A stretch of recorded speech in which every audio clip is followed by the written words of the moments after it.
What's up, everybody? I'm Finn McKenty. This is the Punk Rock MBA, and today we're here to talk about one of the most influential and yet at the same time unlikely figures in modern metal, the soundtrack to the game Doom 2016, which was written and produced by Mick Gordon. And if you are somehow not familiar with it, it sounds something like this.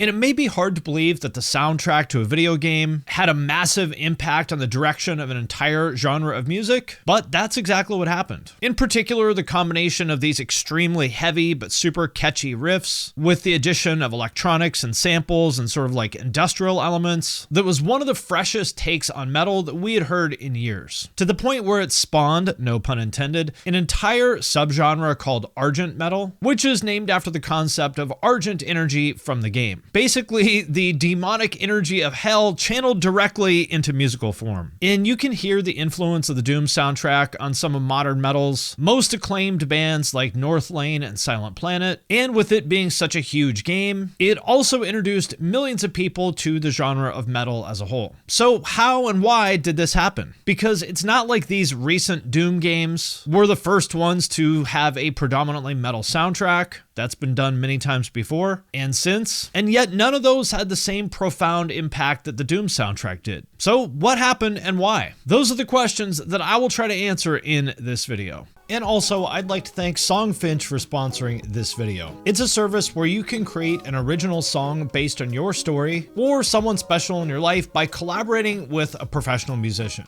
And it's pretty cool. First, you tell them who the song is for and pick a mood and genre. Then you select an artist and tell them the story behind the song. And 4 to 7 days later, you get your song from the artist. I got this one for my wife on Mother's Day. Got hitched back in 19, the most beautiful bride my eyes had ever seen. And she loved it. You can also get add-ons like putting your song on Spotify, a framed poster, 7-inch vinyl or a CD of your song, and more. And for a limited time, Songfinch is letting our listeners upload their song to Spotify for free. So you and the lucky person you gift it to can listen to it anywhere, anytime. Go to songfinch.com/punkrock and start your song. After you purchase, you'll be prompted to add Spotify streaming to your song for free, a $50 value. Again, my URL is songfinch.com/punkrock, and don't forget to share your song with us too. songfinch.com/punkrock.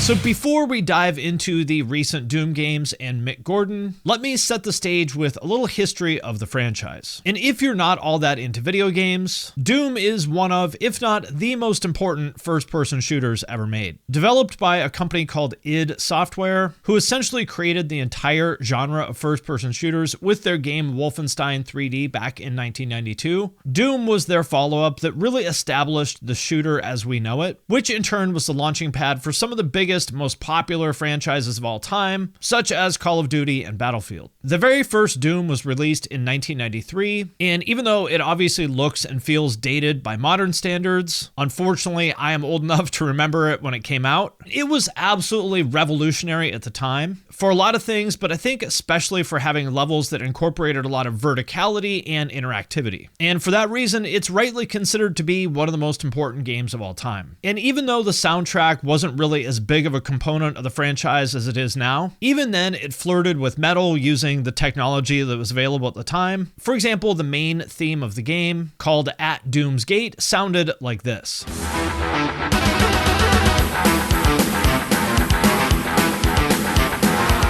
And besides that, the original soundtrack included a lot of MIDI samples from classic metal songs that were kind of tastefully sprinkled throughout the soundtrack. For example, here's a Slayer sample.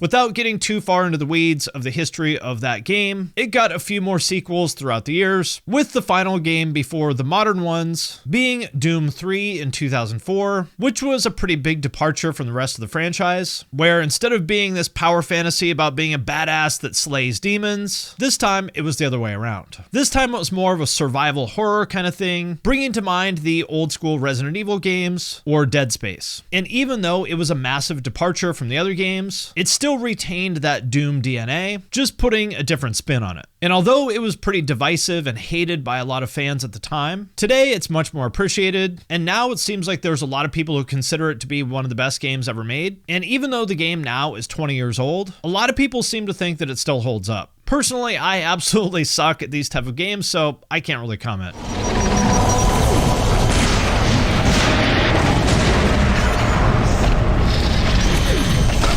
And with a brief history of the franchise out of the way, sort of setting the stage for why this game was so important, let's talk about the man that was behind this inflection point of modern metal, Mick Gordon. He began his career by contributing to sound design on a game called Destroy All Humans 2, which, by the way, is a very underrated franchise. Check it out if you haven't, before he transitioned into being a composer for other games. The first high-budget game he ever scored that really put his name on the map was Wolfenstein New Order in 2014, which was a reboot of id Software's very first game that created the entire FPS genre way back in 1992.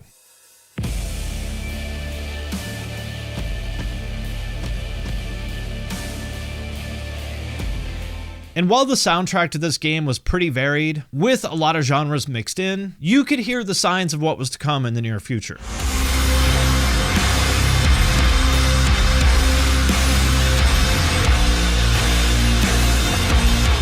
And during that time, the Doom reboot was already in development, and Mick was signed as a composer for that game. But somewhat ironically, at first the people behind the game wanted to avoid metal entirely on the soundtrack. When I visited the id offices and I chatted to Hugo and Martin, one of the big things that everybody talks about was that they really didn't want heavy metal in the game. They didn't want it to feel like a heavy metal thing. And I totally understood that at that point too, because they didn't want it to feel like some sort of cliche, corny thing. They didn't want it to feel like Bill and Ted, basically. That was everybody's fear, you know? Does it feel like Bill and Ted game? So we spent the first couple of months just experimenting with synthesizers and coming up with different synth sounds and seeing how far we could push synth. But over time, Mick realized that no matter what he did, he couldn't get the soundtrack to feel like Doom because there was that one crucial component missing. So the game itself there felt like Doom, but it wasn't sounding like Doom. And I knew exactly why. We had no guitars! And so he convinced the guys at id Software to include some guitars in the soundtrack. Initially, it was just 5% of the soundtrack, then 10%, then 20%, until it ended up being essentially the main ingredient of the entire soundtrack. And eventually, the Doom reboot got released in 2016, and the end result sounded something like this.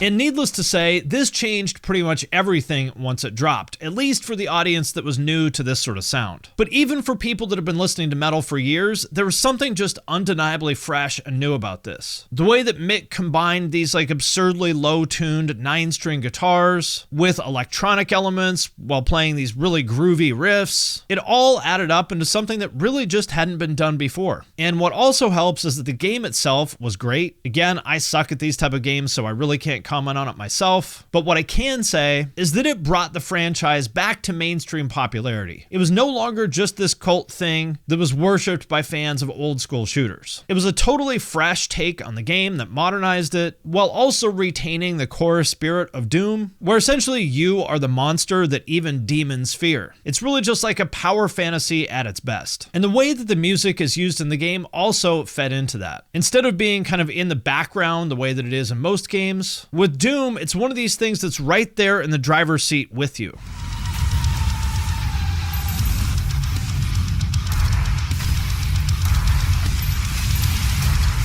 And not only was the game itself extremely successful, selling millions and millions of copies, but what it did for the metal scene in general was also huge. And just to kind of set the context, at the time of the game's release back in 2016, metal was at a pretty low point in terms of popularity and overall cultural relevance. Obviously, yes, there were some bands doing well, and certainly there was plenty of good music coming out at the time, but in general, it felt like it had sort of sunk to a point where the only people who really cared about it were the kind of people on Reddit. And besides that, there just wasn't a lot of innovation happening in the genre. A lot of bands were sounding stale and kind of played out. And so the Doom soundtrack, with its incredibly fresh take on metal, breathed new life into things creatively and also commercially by getting millions and millions of people to check out the genre for the first time.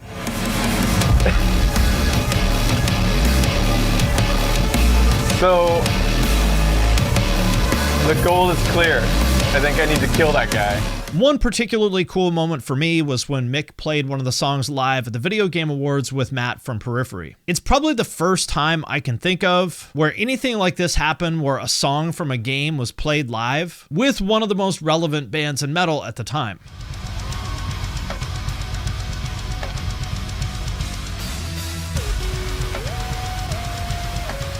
And although the game itself and its soundtrack was a massive worldwide phenomenon, I think it was so ahead of its time that metal bands wouldn't actually start to bring a lot of those elements into their sound for a few more years into the future. Which brings us to the game's sequel called Doom Eternal, which was released in 2020. The game itself was a massive improvement on all fronts, to the point where the game got so complex mechanically that it almost plays more like an action game like Devil May Cry from a first-person perspective, with all these mechanics that interact with each other. And again, I'm not an authority on this genre, but a lot of people have made the argument that gameplay-wise, this might be the best, most technical first-person shooter ever made. The Slayer's time is now. And even though the soundtrack for this game had, let's just say, some complications, which we'll talk about later, it was essentially a further evolved version of what Mick had done for the first game. For example, a song like The Only Thing They Fear Is You is probably the grooviest thing Mick has ever done, and I don't think I'm alone in saying that, since at this point it's probably one of the most recognized metal songs of its generation, with it constantly being used in memes and referenced in modern internet culture.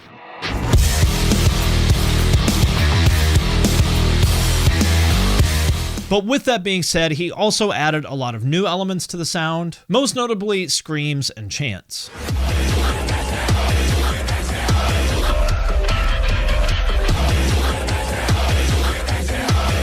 And with this game being even more successful than the last one, the soundtrack for this game almost became like its own little subgenre of content. For example, a lot of people will remix songs from other games or TV shows or movies in the Doom style, to the point where honestly just about everything under the sun has been Doomified at one point or another. Like if you Google a song from a video game or an anime or something and add Doom version at the end, it probably exists.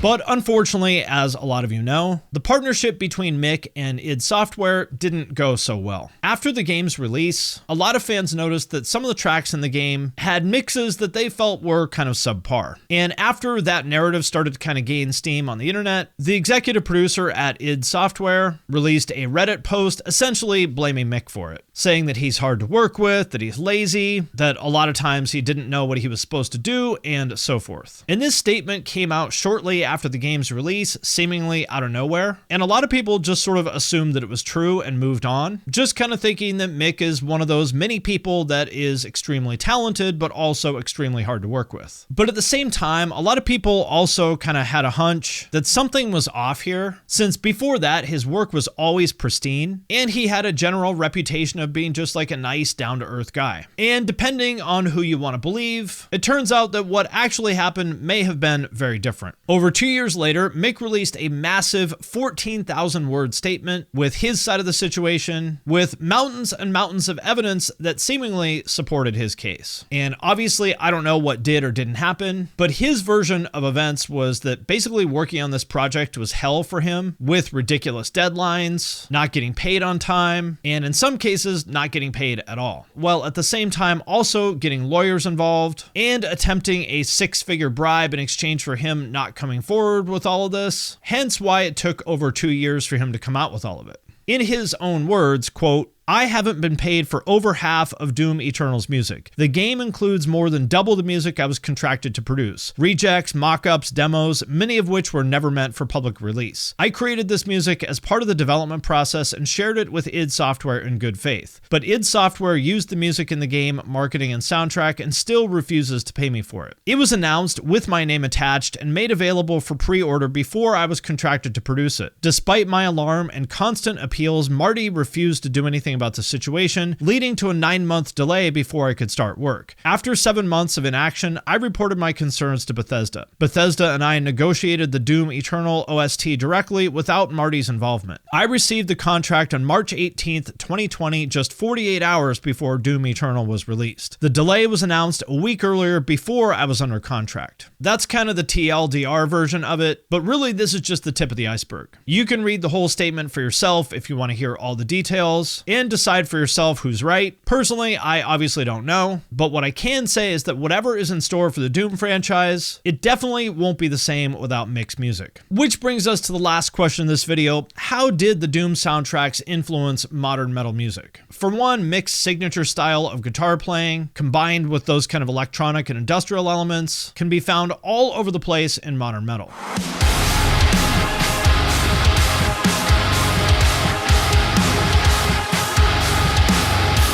Or as another example, Mirrors and smoke, hit it with a fresh coat. If the shit floats, run it through the main line. but besides the fact that a lot of bands are kind of taking what Mick did with the Doom soundtrack and putting their own spin on it, I think an equally important contribution is his emphasis on production and sound design. If you listen to the Doom soundtrack, you'll notice that everything sounds really full, aggressive, and yet clear, and that it's just constantly evolving. And that's because of his approach, where basically the idea is that you should do whatever the song calls for without being too concerned about all these arbitrary genre limitations that a lot of artists put on themselves. He took this so far with Doom that he even designed a system that produces musical elements based on the input.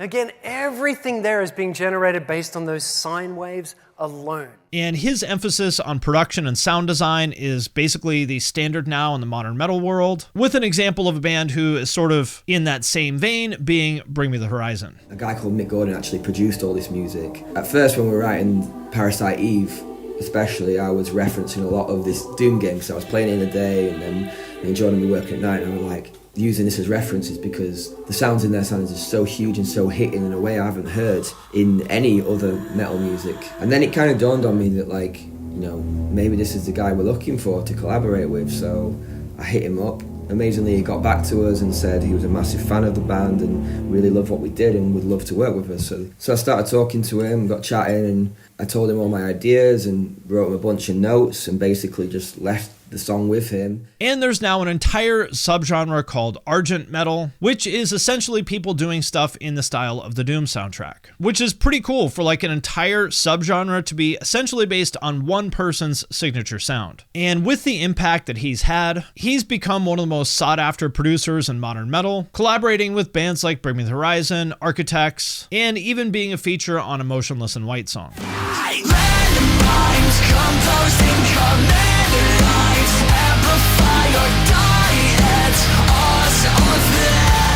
And he recently got back into scoring video games again, with his most recent title being Atomic Heart. So despite the fallout with id Software, he seems to be doing very well for himself and hopefully has a bright future ahead of him. And I have no idea what his next move is going to be, but taking into account his track record so far, it's safe to assume that whatever he does, It is going to be great. All right, my friends, that does it for this video. As always, let me know what you think in the comments. And also, I would like to thank everyone who supports me on Patreon, especially those of you who support at the True Cult level or above. Patrons get on my podcasts and videos early. I do Q&As. There are members-only channels on my Discord that I'm super active in. And there's a way to have me review your music. So if any of that sounds cool, hit the link in the description of this video. And with that, I'm going to sign off for now, but I will see you next time.